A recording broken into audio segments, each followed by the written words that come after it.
All right. Good morning and Happy New Year to everyone. This is the January 13th, 2026 Cottage Grove Economic Development Authority meeting, which I'm calling to order. The first order of business is the Pledge of Allegiance, so if you'd please rise. I pledge allegiance to the flag of the United States of America and to the republic for which it stands, one nation, under God, indivisible, with liberty and justice for all. It's kind of cute, they put on my thing, Becca. So Becca, our clerk this morning, could you please do the roll call? Yes, good morning. EDA President Bailey. Here. EDA Vice President Olson. Here. EDA Member Jean-Baptiste. Here. EDA Member Cgeda. Here. EDA Member Latac. EDA Member Scott. Here. EDA Member Cgeda. Here. There you go, right, got you right at the end there, perfect timing. All right, we'll move right along here. Number 4 is approval of the minutes. What we're looking for is for a motion and a second to approve the December 2nd, 2025 EDA minutes if there are no changes or corrections that need to be made. Move to approve. I'll second that. All right, so we got a motion by EDA Vice President Olson, seconded by EDA Member Cgeda. All those in favor signify by saying aye. Aye. Opposed? Motion carries. All right, now we'll jump into our business items. We'll start with A, which is our community development update, and Nate will take us through this. Welcome. Good morning, Mayor, members of the EDA. Again, my name is Nate Carlson, Economic Development Manager. First EDA meeting that I get to lead, so thank you. Yep. We'll start with our community development update. I have the Community Development Director, Emily Schmitz, here in the audience if there's other questions. Starting with the Beige Book highlights, and looking at the previous report, not significant changes. I'll point out the positive of manufacturing, commercial construction, and real estate, residential real estate has increased. Decreased in consumer spending, and flat in areas of construction, commercial real estate, energy, and ag. Other updates from the Community Development Department, Park High School. Framing and trade work continues in the cafeteria. More work was done over the holiday break. At the Cottage Grove Middle School, concrete slab and plumbing connections are being completed. Were completed over the holiday break. The Altman Middle School, interior framing and trade work is starting to begin in that area. Roof assemblies, both additions are continuing. Recent apartment projects that have been approved. The Hadley Ridge Apartments being constructed by Real Estate Equities. Closed, the building permit has been issued and they closed on their financing on the 30th. I had a hand in completing all the LAHA documents and working with our Finance Director Brenda. And I'll be working through the Livable Communities grant as well. And the Roars Apartment, that permit was also issued and they have begun site prep. If you drive past it on 61, you'll see a bunch of trucks there already making some efforts to clear the site. More progress is being made on the water treatment plant, as well as the water tower continues to make improvements. Some other planning projects that are in the works that I want to bring to your attention. The Yellow Tree Apartment project, which is adjacent to the Legends on the hill there. The Planning Commission did recommend approval of the PUD preliminary plat and site plan at the December meeting, and they have been working through tax abatement application with myself and Ellers, and we intend to bring that to council on February 18th along with the additional planning items. Another project that I'm working on is with Van Meter Inc. They're working on an addition set to happen this spring.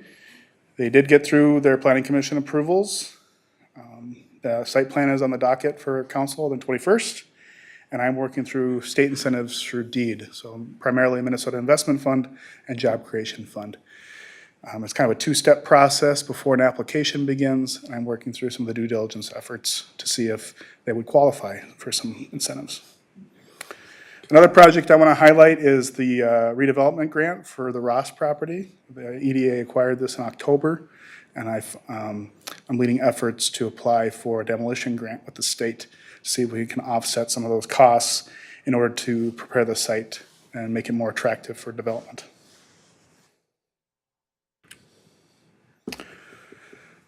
Okay, If there are no questions, then we can move forward, but I'm certainly ready to. perfect. I'll ask, is there any questions? Councilmember Olson, Vice President Olson. Thank you, Nate. Appreciate the update there.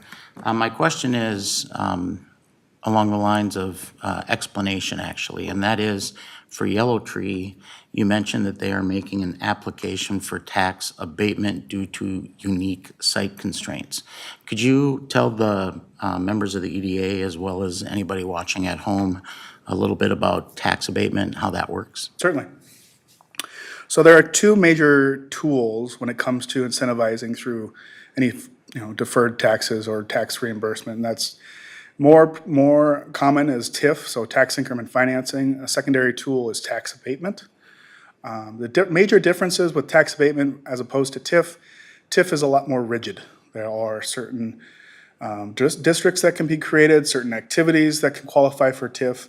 And with TIF, all three levying entities, so the city, the county, and the school district, are part of the deal. The school district and the county cannot object to a TIF district. As opposed to tax abatement, a lot more flexibility. There are no districts. Pretty much, if the council deems tax abatement to be necessary, they can use tax abatement. However, only for their portion of the levy. The county and the school district would need to adopt tax abatement separately. So in this case, what we're looking at with Yellow Tree through a tax abatement process, because I'm inheriting the project where TIF wasn't deemed to be appropriate for this project, tax abatement is being pursued solely for the city's portion to help offset the significant costs as it pertains to the development of the site and with the unique grading and everything. Okay, so to be clear, tax increment financing, which is often used, has an impact on all three taxing bodies when you include the county, the school district, and the city. Correct. Tax abatement is only going to impact the city, and in essence, what that means, please correct me if I'm wrong, is the school district and the county will still be able to enjoy taxable value of this property, and taxes will be paid to them, but the city, on the other hand, will receive no taxes from this. Is that right? I'm working through you're correct, Member Olson. That's the framework with regards to the other taxing jurisdictions. As it pertains to our structure for the deal, we're still in process because there's been some significant changes to the unit count, and so the assessment is not accurate at this time. So I'm working with Ellers to ensure we understand fully what our abatement, what our risk is at this time. And I see. I don't And then have. when that comes before the city council, we'll have a better understanding Correct, of that's correct. the specifics. Yep. Okay, perfect. Thanks for the explanation. I Yep, appreciate very it. good. Okay, thank you. Anybody else? Oh, yes, EDA member Jean Baptiste. Yeah, I do have a question on the Ross property. One is, where is that one located? And two is, do we know what we're necessarily targeting as far as development? Like, is it going to be hospitality, industrial, things of that nature? So you're asking where is that as far as location? Yep. Yep. So the shops in Cottage View, major development site directly south of the Walmart here on East Point Douglas. It's about a 4-acre site with a single-family home still on it from the Ross homestead. And my understanding, the direction that I've received is that this is reserved for a hotel. Got it. Thank you. Yeah, and you remember where that house is there? Kind of where you're going to turn up to Now that you Walmart? mentioned it, I remember Yep. Yep, looking at it. there you go. Yeah, I just want to make sure. I know you're new, so good job on that, by the way. Great. All right, any other questions? All right, then we'll move on to B, which is the Madison Façade Improvement Program application. And Nate, you're taking this one too. Certainly. We have the owners of the Madison here. They're going to help me present this, but I'll give some background as far as I understand the facade improvement program. And what we have for an action for the EDA this morning is a recommendation of approval for this application. So as far as program background, the Facade Improvement Grant started in 2019. It's a grant based off of a 50% match for commercial property owners. And it's meant to help beautify buildings, increase awareness, and sustain healthy commercial building stock in Cottage Grove. As far as the criteria is concerned, it needs to be located within the city of Cottage Grove. There is a priority map. There are 2 different areas. I have a map on the next slide that shows kind of where we hope to put investment, but it doesn't preclude any other areas. We want to encourage improvements to surrounding business, help improve the appearance, be consistent with codes and the comprehensive plan, and there's priority given to local businesses as opposed to national retail tenants. A requirement is that they must also not have already received it. So I mentioned that priority zone. It's hard to tell here, but there's blue and green areas that kind of flow along the 80th Street Commercial Corridor as well as Jamaica, and then on 61 there. The priority simply states that this is kind of our 2 areas that we're focusing on funneling funds. But again, that doesn't mean that the parcels do not need to be in here to apply for those funds. As we'll get to with the Madison, it's not highlighted in this area. So as far as the Madison's application, it's to improve the historic Ferber House, which currently operates as an event center. The total project cost is just over almost $135,000. And the project entails windows, siding, and foundation repairs. They did receive their approvals from the ACHP, that's the Historic Preservation Commission, as well as the Planning Commission and Council in November of last year. And they're seeking the maximum grant request of $24,999.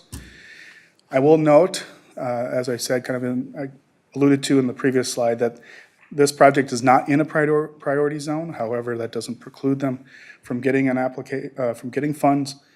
And it is not zone commercial. However, because it is a historic structure, they do operate under a historic CUP, which allows them to operate in a commercial way. I'm recommending approval of this application, but I also want to note that because I'm new and I have worked in facade, so I come from the city of Northfield previously, and for about 6 years I operated a facade improvement grant for the downtown.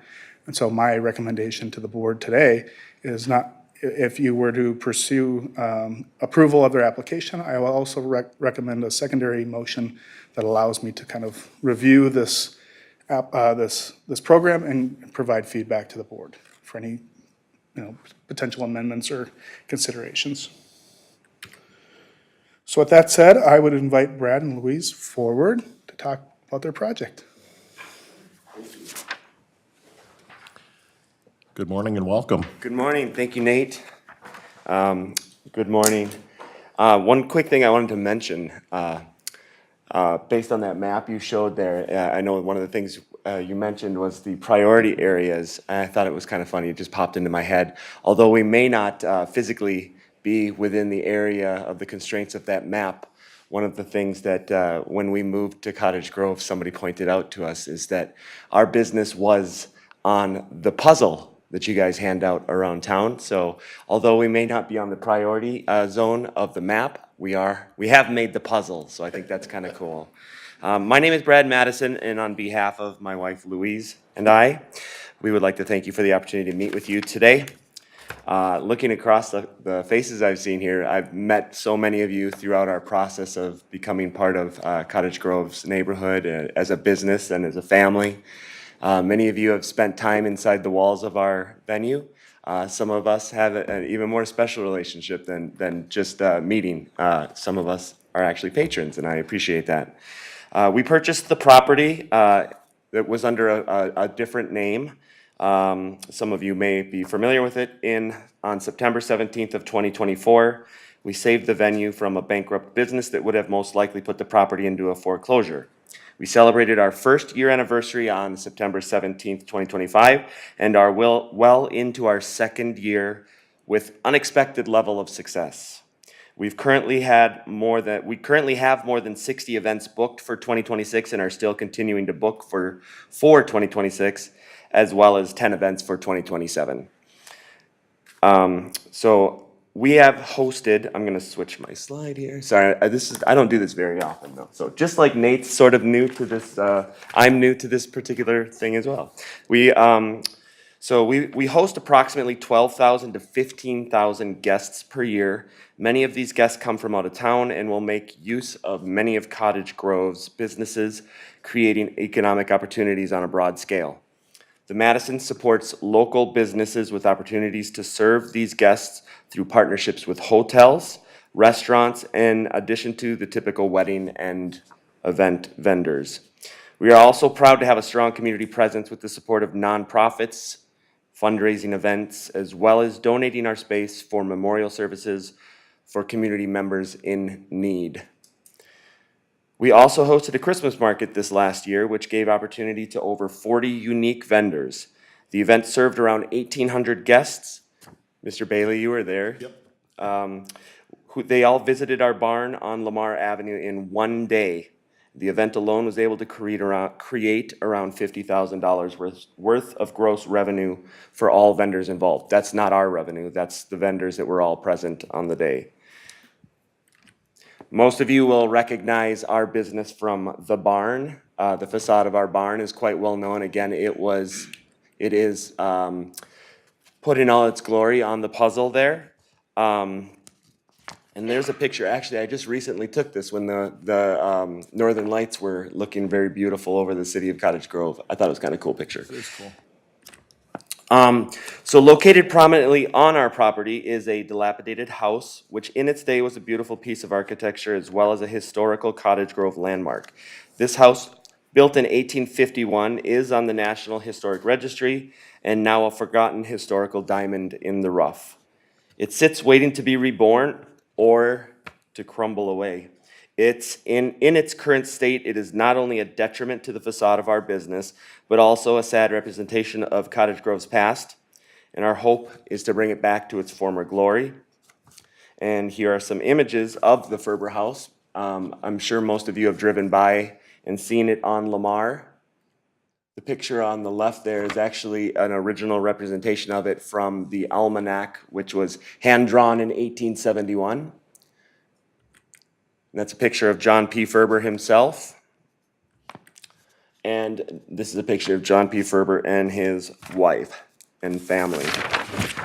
One thing I want to mention before I jump over to actually talk about the plans we have is, although the name of the business that we purchased, or sorry, the name of the business that ran a business at the property we purchased, many of you will know it as the Ferber Farm. We obviously changed the name to more represent our own business. However, we do want to pay homage to the historical aspect of what that house is to Cottage Grove. So with that said, our goal and our intent is to operate our business under the Madison as we have for the last year and some days. Once the improvements are made to the house, we would like to honor the family and the name of the people who, that homestead, which was Ferber. So the house itself will be called the Ferber House. And these are I know it says tentative. Most of these are kind of set in stone. But at the time when I made this, some of them were tentatives, and our interior plans aren't really part of this presentation, but the exterior ones are really what we're talking about today. This is a photograph of Louise and I. We chose Jake Jones of Madison Wood to help us restore the house. We were actually referred to Jake through a member of the Cottage Grove ACHP, and it's been such a wonderful relationship. He has such a passion for historical properties and restoration. So everyone that's involved with the ACHP is obviously very excited about us working with him because they know that the true heritage is going to be retained and restored. For instance, we're not doing vinyl replacement windows, we're doing actual replacement and repair of all of the original windows. So there's not going to be vinyl replacements. And this goes right down to even the mechanical aspects of the windows. There's weights in the wall, everything, the sashes are all being replaced. Anything that's rotted is going to be replaced with new wood. And that's pretty awesome, as well as the siding I'll mention. We're restoring the original idea was actually to replace the siding because we assumed it was going to be very rotted underneath the asbestos siding. But upon uncovering the asbestos siding, we found the original clapboard siding, or clapboard siding, as they say, to be in wonderful shape, which is really exciting. So the whole exterior of that house is going to be authentic from 1851. So this is the Ferber house. Our first step was to remove the asbestos siding. We actually completed this step already in December. If you were driving by, you may have noticed some work being done, and it was really exciting and kind of gave us a little bit of anxiety because now our dilapidated house looks a little bit even more like a dilapidated house and a ghost house. But it is pretty incredible to see that siding come to life. You can see it actually originally was red. If you look at that picture there, they painted the house red originally in the mid 1850s. Window restoration is scheduled to begin on January 14th. One of the stipulations for this grant was that we didn't begin any work until we were either approved or denied. So our hope is with approval, we can begin construction or repair of the windows tomorrow. Jake Jones will be doing that, and it's slated to be completed sometime in March. And after the windows are finished in March, we have around a month before our wedding season starts where we're going to start the restoration of the siding. You can see this is a close-up of what that clapboard siding looks like. It's kind of incredible that something can be, all of the authenticity can be retained and it's in such good shape for so long. After the windows are completed, another step will be to start working on the remaining exterior of the house with its decorative features, all the beautiful things that are well documented in photographs, like the round windows and the cornices and the corbels of the house. There's some more pictures of that. With the completion of the exterior of the Ferber house, we will have successfully improved the overall visual representation of our business, and we will have made way to start the next step, which will be the restoration of the interior. Once completed, our plan is to make the Ferber house available to our event guests as an overnight option, and also available to anyone visiting Cottage Grove that is looking for a unique place to stay. Wedding guests, families on a ski trip to Afton Alps, or even history buffs looking to visit one of the oldest houses still standing in the state of Minnesota. These are all the people who we hope to welcome to stay in the house. Louise and I thank you for your time and your consideration. And if anyone has any questions, I'd be happy to answer them. Fantastic. Well, thank you. Obviously, you guys have done a tremendous job with that venue out there. And yes, I did get a chance. I know you were running around that day because you had more people than you thought. Yes. Which is not a bad thing. Poor Louise was directing traffic. He was out trying to get people off the main street, so I'm like, you'll be fine. You'll be fine. Yeah, Let it happen. It's good. We're fine. We have lots of notes from that day. It was our first time doing it, and I think the community really loved it. They did. My closest neighbors, maybe not so much because of the traffic on the road and with the parking. But that's one of the things, if we have not decided yet if we're going to do it again next year. We're kind of in the process of working that out, but if we do, we're going to work more closely with the folks who actually ran the event to make sure that we have more people monitoring traffic and attending to the parking lot. A, so I don't have to do it, or Louise, and B, so that it doesn't affect our community in a negative way like that. So, but yes, the turnout was phenomenal. Perfect. And my only other comment, then I'll see if council or your EDA has any questions or comments. So the ultimate goal, once the house is finished and refurbished, is to use it almost kind of like a bed and breakfast.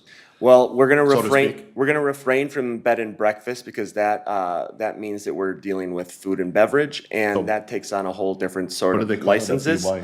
We're gonna, we'll call it similar to like an Airbnb. Airbnb, that's what I was gonna say, okay.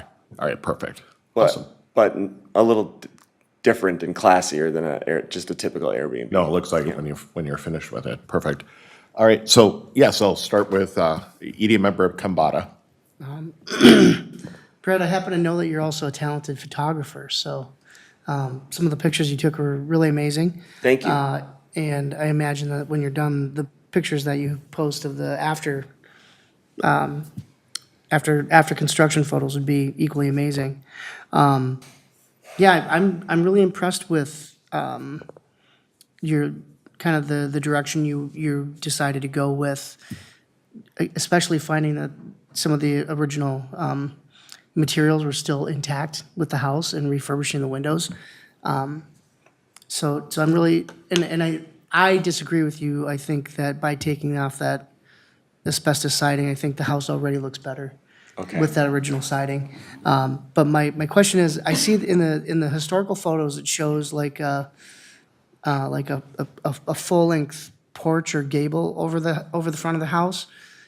Are you guys planning on changing any of the existing architecture on the front of the Are you- house to mimic that, or are you gonna Are you keep? talking about this one here? Yeah, Yes, that's, so we've worked this into what we're calling different phases.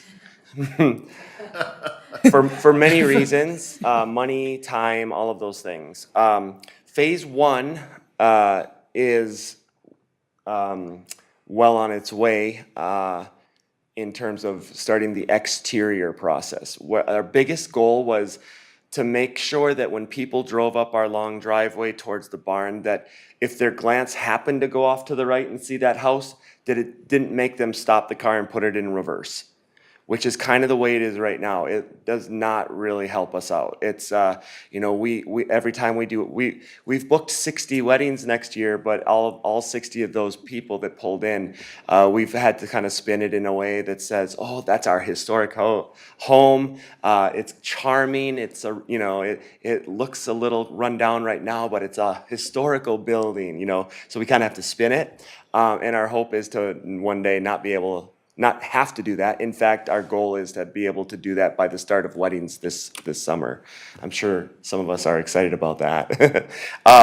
So yes, phase two is the interior. So once we get the exterior done, that's phase one.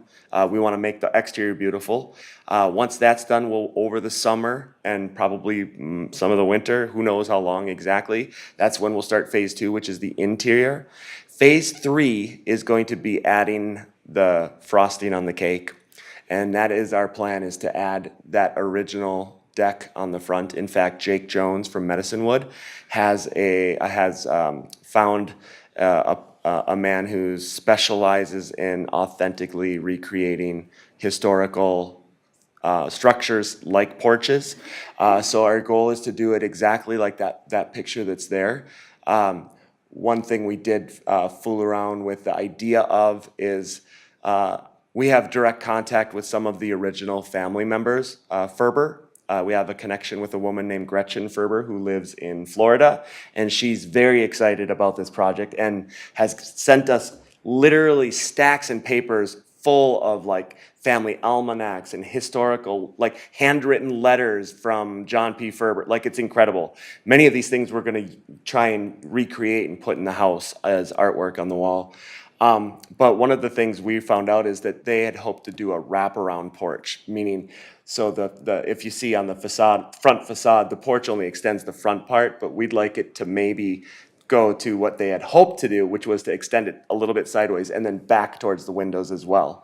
But that's obviously something we'll have to get approved through the ACHP and all of that. But at the very least, we're looking to recreate that. And in fact, if you look at the back of the house, I'm not sure if you guys see my mouse?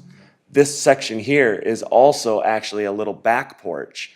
And the building that's attached to that porch is currently a rebuilt kind of three-season porch, which doesn't really match the house itself. So we're looking to recreate this original look. And originally, there was a quarters above that section there, which is where some people who worked with the house lived. And so we're looking to recreate the second level of the house as well, trying to create as much, make it as authentic as possible to its original plan. Sounds good. That's amazing. Awesome. All right, so Councilmember Rolson. Thank you. Brad and Louise, you guys have done an amazing job. I'm sure you've heard that just hundreds of times, but we're very grateful that you took on this project because it was a project. And as you stated earlier, it had some bad juju associated with it. So I think turning that around was not an easy task, but you've definitely done tremendous work, and we're happy to have you in the community. Fully, I'm behind your facade improvement program. Selfishly, I do want you to do the Christmas market again because my wife and I had a blast, but I understand it was a crazy day. At the end of the day, both of you needed a 2-day nap, I think. My question for you is this. I know that you have a lot of different balls in the air as it stands right now with not only this house, but also other things that you want to do with the property. I'm just curious, have you guys made any decisions about any other improvements that you're working towards on the property, or are you taking this sort of step by step? Let's get this done, then we'll do the next thing, then we'll do the next thing. Because when we met initially, I know you had some other ideas, but of course the realities of, availability of materials, availability of talent, not to mention the costs associated with those things can be a little bit crazy. Anything else that we should know about that's coming up? Sure, we love a little teaser. Yeah. Thanks for the question, Justin. So yes, we do have lots of plans, additional plans. And of course, anytime you want to make a business better or anything in life better, you come up with you brainstorm ideas. So we have many ideas. Some of them will most likely come to fruition. Some of them will continue to be dreams until later on down the road, until they become reality. We do have hopes to restore the pole barn on site there, which is they call it a historic pole barn because a historic machine shed actually, because it wasn't obviously built in 1851 alongside the house. There was a small outbuilding that was. Much of the history of that house, although the family Ferber is the most important name, the Vandenbergs were the ones who built that barn, and they were also had a significant place in the city of Cottage Grove, and I believe that they were the ones that built that machine shed. Our hope is to restore that machine shed to, first of all, make it safe and usable space for us to use for the business.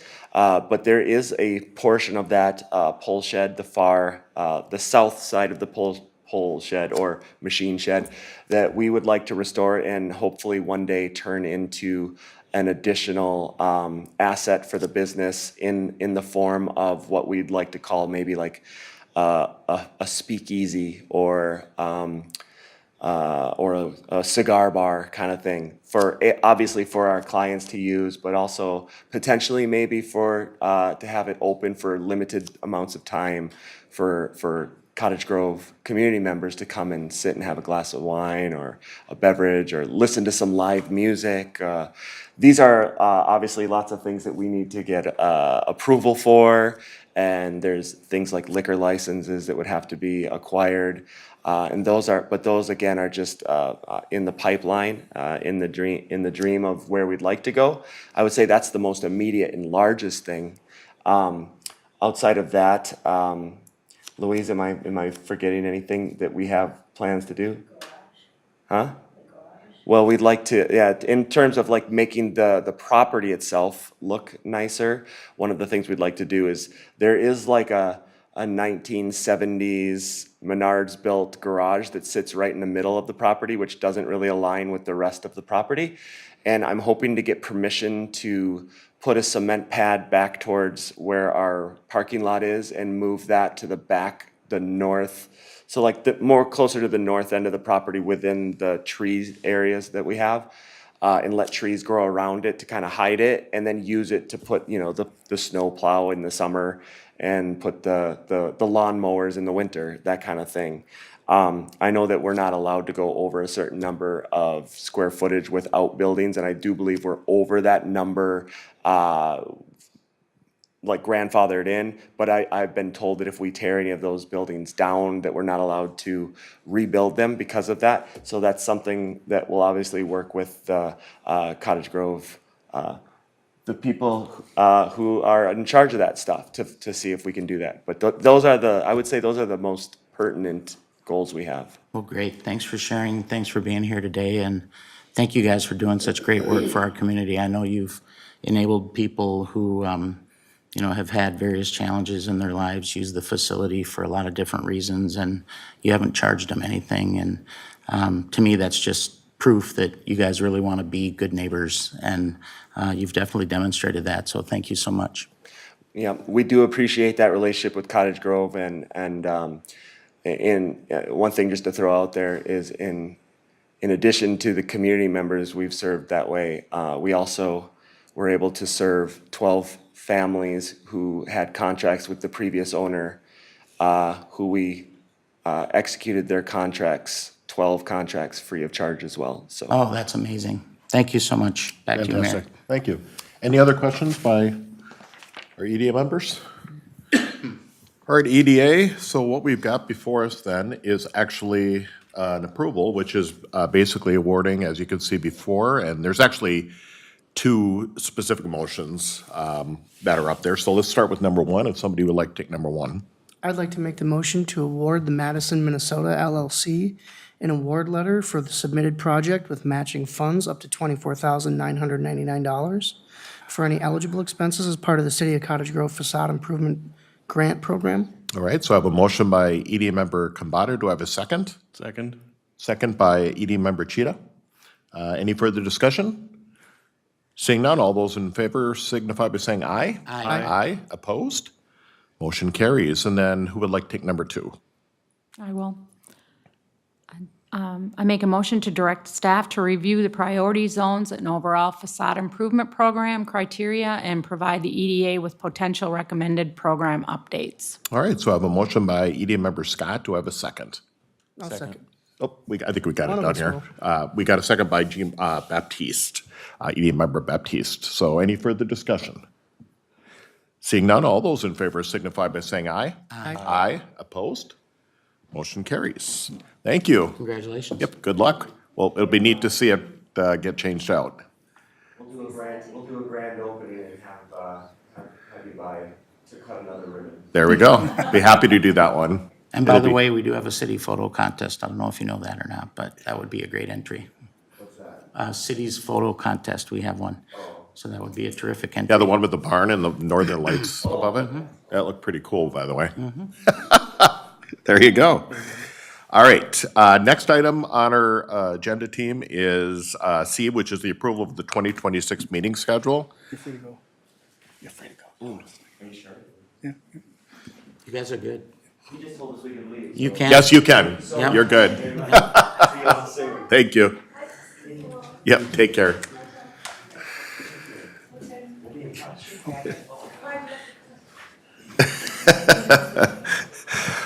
All right, so EDA, as you can see, we're obviously on January 13th for 2026. You can see all of our meeting dates that are laid out for the rest of the year.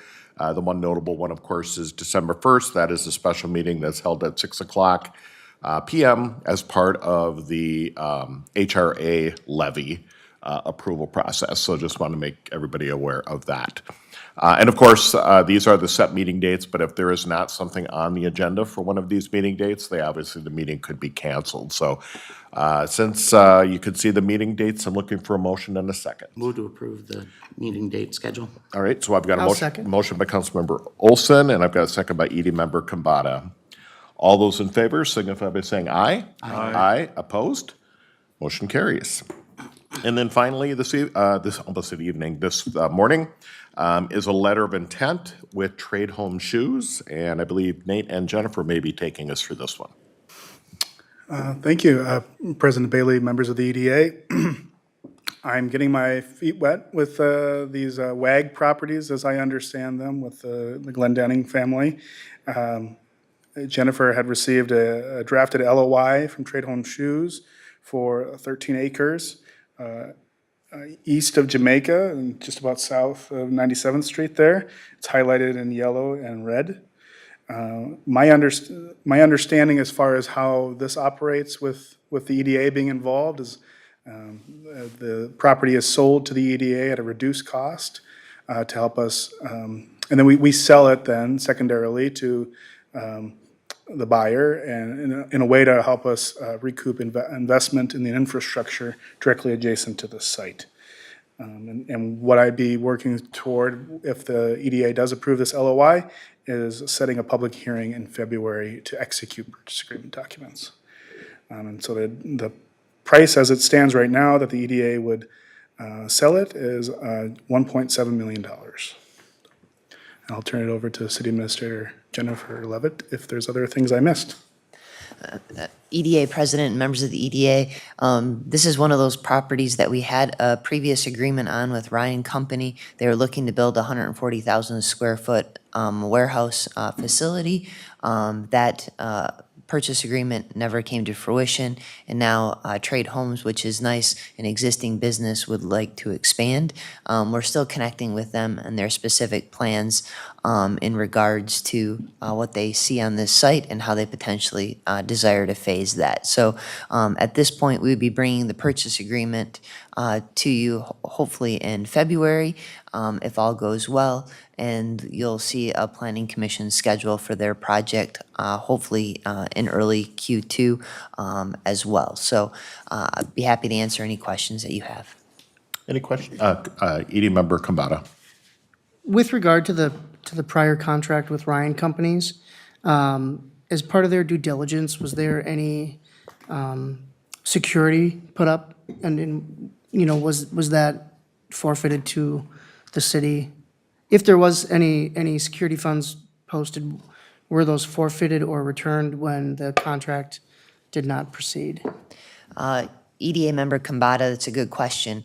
If you'll recall, there was a couple of amendments to that contract, and as part of it, there were a section or a portion of the money that went hard as part of their earnest money, and that money was split between the city and WAG based upon the actual percentage of the actual purchase agreement. So that's a good question. Okay, thank you. Okay. Any other questions? All right, seeing none, we do have a motion before us. If somebody would like to take that motion. I'll motion to authorize the EDA President and City Administrator to execute the letter of intent with Tradehome Shoes for the purchase of approximately 13.1 acres with PID 21.027.21.34.007 at the price of $1,711,908 to prepare purchase agreement documents to be approved at the next available EDA board meeting following the necessary public hearing notice. All right, thank you. I have a motion by ED Member Kambata, and I think I just got a second from EDA Vice President Olson. Any further discussion? Seeing none, all those in favor signify by saying aye. Aye. Aye. Opposed? Motion carries. Thank you. There are no public hearings this evening. There is no other business, no workshops, no additional presentations. So I know we were trying to get one particular member out of here by 8:15. I think we made that happen, didn't we? So we're looking for a motion to adjourn. I'll make a motion to adjourn the meeting. All right, so we have a motion by ED Member Scott. Do I have a second? I'll second. Second by ED Member Kambata. All those in favor signify by saying aye. Aye. Aye. Opposed? We are adjourned. Thanks, everyone.